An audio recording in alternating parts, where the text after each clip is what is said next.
Gold rate வந்து always வந்து cyclical தான். ஆல் ஆஃப் அ சடன் வந்து ஏதாவது ஒரு சென்ட்ரல் பேங்க் யோசிச்சாங்கன்னு வைங்களே, விழுகும், அப்புறம் மேலே வரும். ஒரே ஒரு டிஃப்ரென்ஸ் என்னென்னா, அது மேலெழும்பி வர்ற காலங்களும் அதிகம், அதே மாதிரி கீழ் நோக்கி போகிற காலங்களும் அதிகம்.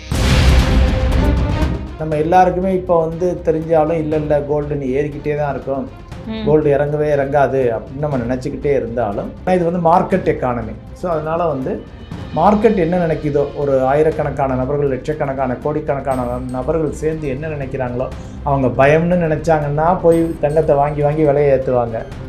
இல்லை ரொம்ப சந்தோஷமாக இருக்கோம்னு நினச்சாங்கன்னா கோல்டை விற்க ஆரம்பிச்சிடுவாங்க.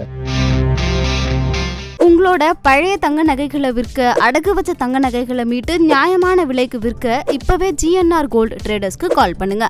பணம் ட்ரான்ஸ்ஃபர் பண்ணுவாங்க, டாலர்.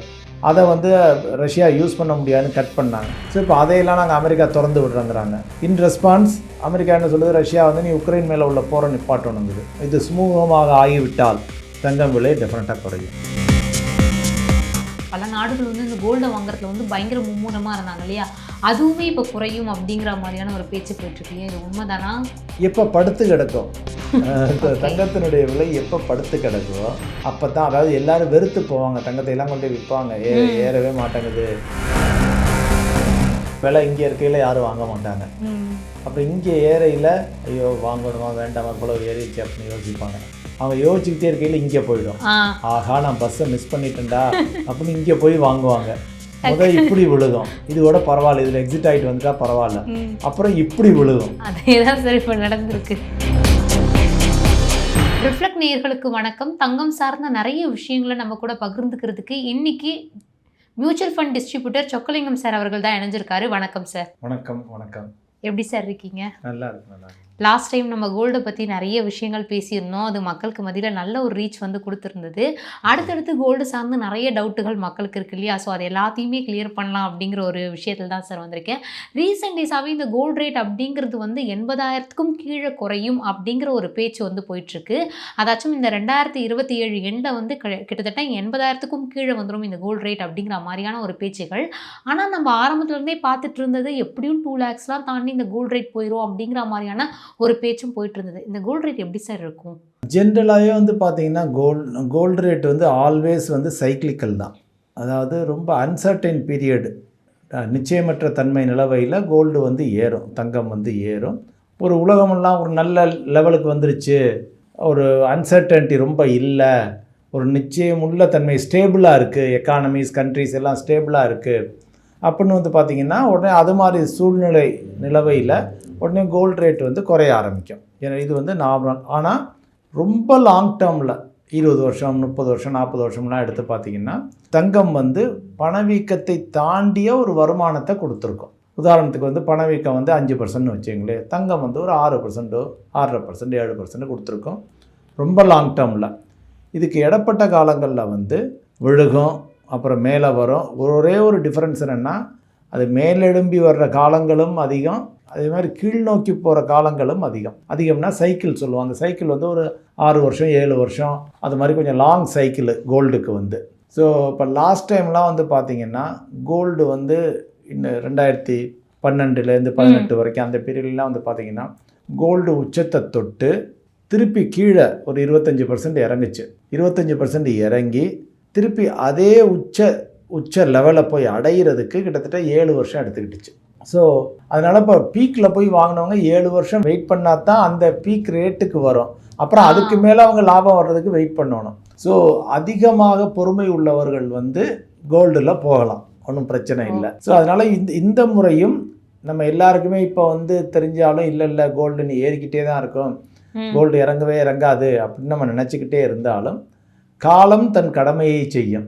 ஸோ அது வந்து ஆட்டோமேட்டிக்காக இறங்கித்தான் ஆகணும். அது ஒன்லி திங் வந்து என்னென்னு வந்து பார்த்திங்கன்னா அந்த டைம் நமக்கு தெரியல, எப்போ எக்ஸாக்டாக இறங்கும் அப்படிங்கிறது பல பேருக்கு தெரியாது, யாருக்கும் தெரியாது. நீங்கள் எந்த அதிபர்களை கேட்டிங்கனாலும் தெரியாது, பிரைம் மினிஸ்டர் கேட்டிங்கனாலும் தெரியாது, பிரசிடெண்ட்டை கேட்டிங்கனாலும் தெரியாது. ஏன்னா இது வந்து மார்க்கெட் எக்கானமி. ஸோ அதனால் வந்து மார்க்கெட் என்ன நினைக்குதோ, ஒரு ஆயிரக்கணக்கான நபர்கள், லட்சக்கணக்கான கோடிக்கணக்கான நபர்கள் சேர்ந்து என்ன நினைக்கிறாங்களோ, அவங்க பயம்னு நினச்சாங்கன்னா போய் தங்கத்தை வாங்கி வாங்கி விலையை ஏற்றுவாங்க. இல்லை ரொம்ப சந்தோஷமாக இருக்கோம்னு நினச்சாங்கன்னா கோல்டை விற்க ஆரம்பிச்சிடுவாங்க. இதுதான் நடக்கக்கூடியது. சரி, இப்போ இந்த உலக நாடுகள் அதாச்சும் மக்கள் எந்த அளவுக்கு கோல்டை வாங்குறாங்களோ அதை தாண்டி உலகத்தில் இருக்கக்கூடிய பல நாடுகள் வந்து இந்த கோல்டை வாங்குறதுல வந்து பயங்கர மும்முரமாக இருந்தாங்க இல்லையா, அதுவுமே இப்போ குறையும் அப்படிங்கிற மாதிரியான ஒரு பேச்சு போயிட்டுருக்கு இல்லையா, இது உண்மைதானா? கோல்டு வாங்குற அந்த நாடுகள்லாம் குறைக்குமா கோல்டு வாங்குறது? எல்லா நாடுகளும் குறைக்குமான்னு எனக்கு தெரியலை. But all of a sudden வந்து ஏதாவது ஒரு சென்ட்ரல் பேங்க் யோசிச்சாங்கன்னு வைங்களே, இன்றைக்கி வந்து அவுன்ஸ் வந்து $4,900 இருக்குது, $5,000 இருக்குது, அவங்களுக்கு ஒரு நெருக்கடி வருது அல்லது தேவை ஏற்படுது அல்லது இதை குறைச்சிக்கிட்டு நான் ஃபாரின் கரன்சி இன்க்ரீஸ் பண்ணிக்கிறேன் அப்படின்னு நினச்சாங்கன்னா அவங்க சடச்சடன்னு விற்கலாம். இதற்கு முன்னால் 1999லேருந்து 2002 வரைக்கும் யூகே கவர்மெண்ட் வந்து இங்கிலாந்து யுனைடெட் கிங்டம் கவர்மெண்ட் வந்து கண்டினியூஸாக விற்றாங்க. அதுக்கப்புறம் சுவிட்சர்லாந்து வந்து கோல்டை வந்து கரன்சிலேருந்து டீலிங் பண்ணாங்க, ஃப்ராங்க்லேருந்து சுவிஸ் ஃப்ராங்க்ல. அந்த ப்ராசஸ்னாலையும் திருப்பி கீழே விழுந்துச்சு. அந்த டயத்துலலாம் பர் அவுன்ஸுக்கு $650 கீழே விழுந்துச்சு இன்றைக்கி லெவலில் வந்து பார்த்திங்கன்னா. ஸோ அது மாதிரி அரசாங்கங்கள் ஏதோ ஒரு ரீசனுக்காக, ஏன்னா இப்போ எல்லா அரசாங்கங்களும் ஒரே மாதிரி யோசிக்க வேண்டும் அப்படிங்கிற கட்டாயம் கிடையாது. இப்போ ஏஷியன் கவர்மெண்ட்ஸ் பூரா ஒரு மாதிரி யோசிக்கிறாங்க. சைனா, இந்தியா, ரஷ்யா, இன்னும் போலந்து, ஐரோப்பாவில் போலந்து, அது மாதிரி சில நாடுகள், துருக்கி, இவங்கெல்லாம் ஒரே மாதிரி யோசிக்கிறாங்க. டாலரை விட்டு நம்ம கொஞ்சம் வெளியேறணும் அப்படின்னு. இதே சமயத்தில் ஆனால் நம்ம வந்து டாப் 5ல் கோல்டு ஹோல்டிங்கில் கிடையாது. ரிசர்வ்ஸில் டாப் 5 வந்து பார்த்திங்கன்னா அமெரிக்கா, ரஷ்யா, ஜெர்மனி, இட்டாலி, இது போன்ற நாடுகள் தான் டாப் 4 டாப் 5ல் வச்சுருக்காங்க கோல்டு ஹோல்டிங்.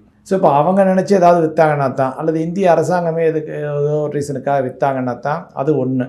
இன்னொன்று வந்து இப்போ சமீபமாக பேச்சு அடிபடுறது என்ன அப்படின்னு வந்து பார்த்திங்கன்னா, நியூஸ் வந்துக்கிட்டு இருக்கிறது என்ன அப்படின்னு வந்து பார்த்திங்கன்னா, இப்போ எதுக்காக கோல்டு எல்லோரும் போய் வாங்கினாங்க, ரஷ்யாவுடைய $300 பில்லியன் வந்து அமெரிக்கா ஜப்தி பண்ணுச்சு.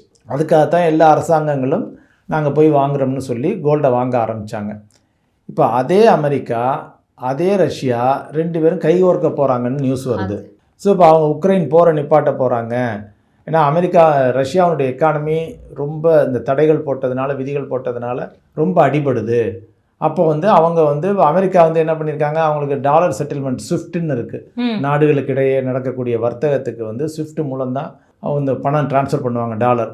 அதை வந்து ரஷ்யா யூஸ் பண்ண முடியாதுன்னு கட் பண்ணாங்க. ஸோ இப்போ அதையெல்லாம் நாங்கள் அமெரிக்கா திறந்து விடுறோங்கிறாங்க. இன் ரெஸ்பான்ஸ் அமெரிக்கா என்ன சொல்லுது, ரஷ்யா வந்து நீ உக்ரைன் மேலே உள்ள போரை நிப்பாட்டணுங்குது. ஸோ இது ஒன்று, இது ஒரு பக்கம். இது சுமூகமாக ஆகிவிட்டால் தங்கம் விலை டெஃபினட்டாக குறையும். நம்பர் 1. நம்பர் 2 வந்து ஈரான், இஸ்ரேல் நியூக்ளியர் இஷ்யூஸு, அந்த சண்டைகள் அது போய்கிட்டே இருக்குது. இப்போ ஈரான் அரசாங்கமும் ரொம்ப இறங்கி வந்திருக்கு. வாழ்க்கையிலேயே நாம் பார்க்க முதல் தடவை, நான் லாங் பேக் ஈரானில் ஒரு 3 வருஷம் இருந்தேன்.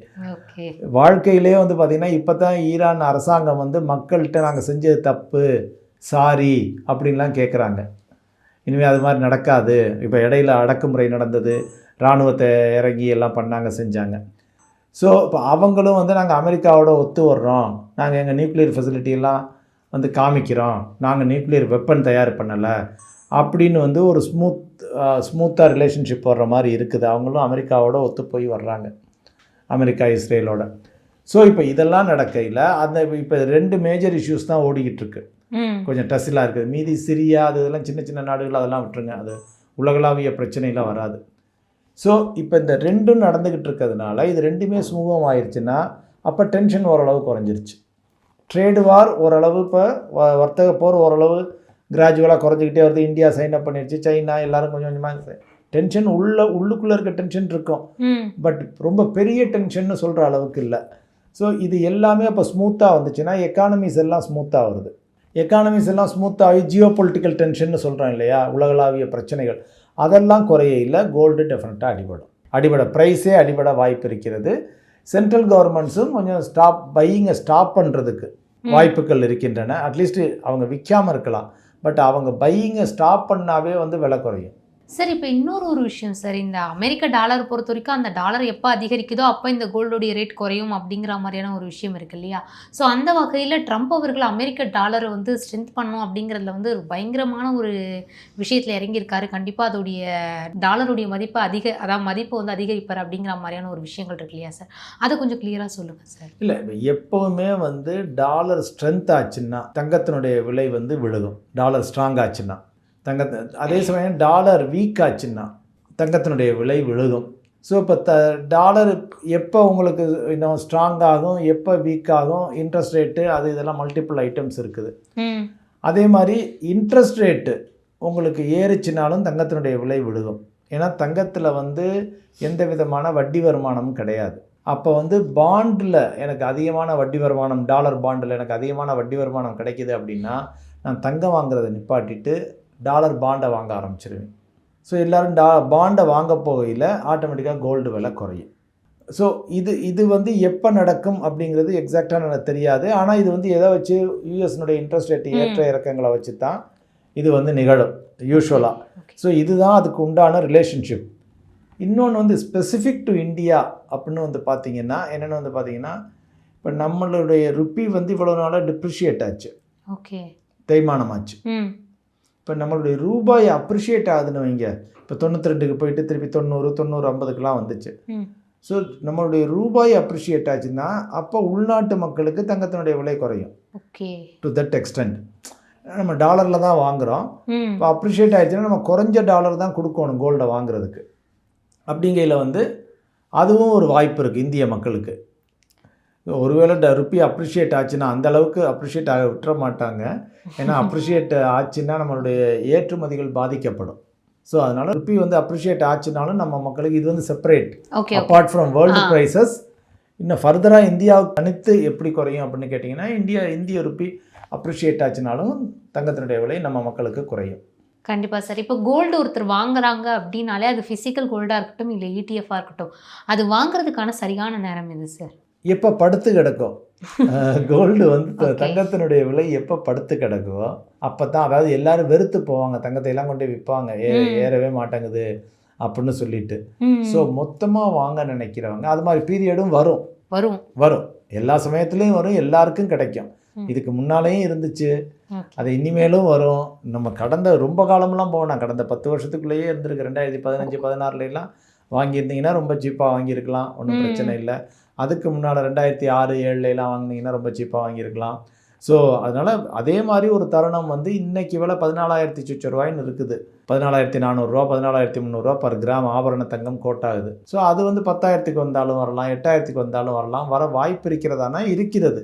பட் எந்த டேட்டு என்ன ஏதுன்னு யாருக்கும் தெரியாது. ஆனால் அந்த மாதிரியான ஒரு சூழ்நிலை இருக்குது, கண்டிப்பாக வர வாய்ப்பு இருக்குது. நம்ம சொன்ன மாதிரி வேர்ல்டு எக்கானமி வேர்ல்டு பூரா ரொம்ப ஸ்டெபிலிட்டி ஆயிடுச்சு, ஸ்டேபிள் ஆகிடுச்சு, அரசாங்கங்கள் வாங்குறத நிப்பாட்டிட்டாங்க அப்படின்னா தாராளமாக தங்கம் விலை குறைய வாய்ப்பு இருக்கிறது. சார், இப்போது ரீசெண்ட் டேஸ்க்கு முன்னாடி இந்த சில்வர் கோல்டை தாண்டி சில்வர் ரேட் அப்படிங்கிறது வந்து பயங்கரமாக கொஞ்சம் அதிகமாகிட்டு இருந்தது இல்லையா? ஸோ அதை பார்த்து என் கூட இருக்கக்கூடிய நிறைய பேரே வந்து இந்த சில்வர் பார்லாம் போயிட்டே வாங்க ஆரம்பிச்சிட்டாங்க. திடீர்னு பார்த்தா இப்போ சில்வர் ரேட் வந்து குறைய ஆரம்பிச்சிருச்சு, புலம்ப ஆரம்பிச்சிட்டாங்க. ஸோ இது எப்படி சார் இருக்கும்? இது என்னென்னா எப்படின்னா, நம்ம ஜென்ரலாக ஒரு எக்ஸாம்பிள் சொல்லுவோம். ஸ்டாக் மார்க்கெட்டுக்கு இங்கே இருக்கையில் விலை இங்கே இருக்கையில் யாரும் வாங்க மாட்டாங்க. அப்புறம் இங்கே ஏறையில் ஐயோ வாங்கணுமா வேண்டாமா இவ்வளோ ஏறிச்சு அப்படின்னு யோசிப்பாங்க. அவங்க யோசிச்சுக்கிட்டே இருக்கையில் இங்கே போயிடும், ஆஹா நான் பஸ்ஸை மிஸ் பண்ணிட்டேன்டா அப்படின்னு இங்கே போய் வாங்குவாங்க. முதல் இப்படி விழுகும், இதோட பரவாயில்ல, இதில் எக்ஸிட் ஆகிட்டு வந்துட்டா பரவாயில்ல, அப்புறம் இப்படி விழுகும். அதே தான் சார் இப்போ நடந்திருக்கு. அப்போ இப்படி. ஸோ இதுதான் பிரச்சனை மக்கள்கிட்ட. அதாவது நம்ம எந்த அசட்டு வந்து எந்த சொத்து வகை வந்து விழுந்து கிடக்குதோ அதில் தான் நம்ம முதலீடை செய்யணும். எந்த அசட் வந்து ரொம்ப ஏறி இருக்குதோ அதை விற்றுட்டு வெளியில் வரணும் இன் ஜென்ரல் நார்மலாக. ஸோ நம்ம பண்ணுறதே மக்கள் என்ன பண்ணுவாங்க, எது உச்சத்தில் இருக்கோ அதை போய் வாங்குவாங்க. லேண்டு, தங்கம், ஸ்டாக்கு எல்லாமே எப்போ உச்சத்தில் இருக்கோ அதை போய் வாங்குவாங்க. எப்போ விழுகுதோ அதை விட்டு வெளியில் வெறுத்து வருவாங்க. ஆனால் அந்த சைக்காலஜி வந்து உல்ட்டாவாக இருக்கணும். அதுக்காகத்தான் நம்ம ஜென்ரலாக சொல்கிறோம், நீங்கள் முதலீடு செய்யல ஒரு அட்வைசர் உதவியோடு பண்ணிக்கங்க. ஜென்ரல் அவங்க இதிலேயே தொழிலாக இருக்கவங்க உங்களுக்கு ஹெல்ப் பண்ணுவாங்க அப்படின்னு சொல்லுவாங்க ஜென்ரல். கண்டிப்பாக சார். எப்படி ஒருத்தர் வந்து தான் தூங்கும் போதுமே அந்த பணம் வந்து சம்பாதிக்கணும் அப்படிங்கிற ஒரு தாட்டில் இருக்காங்களோ அவங்களுக்கு வந்து சேவிங்ஸ் எந்த அளவுக்கு இம்பார்ட்டண்ட்டாக இருக்கும், அவங்க எந்த வழியில் வந்து சேவிங் பண்ணலாம் அப்படிங்கிறத சார்ந்து இவ்வளோ விஷயங்கள் வந்து எங்களுக்காக டைம் எடுத்து சொல்லியிருக்கீங்க. ரொம்ப நன்றி சார். நன்றி.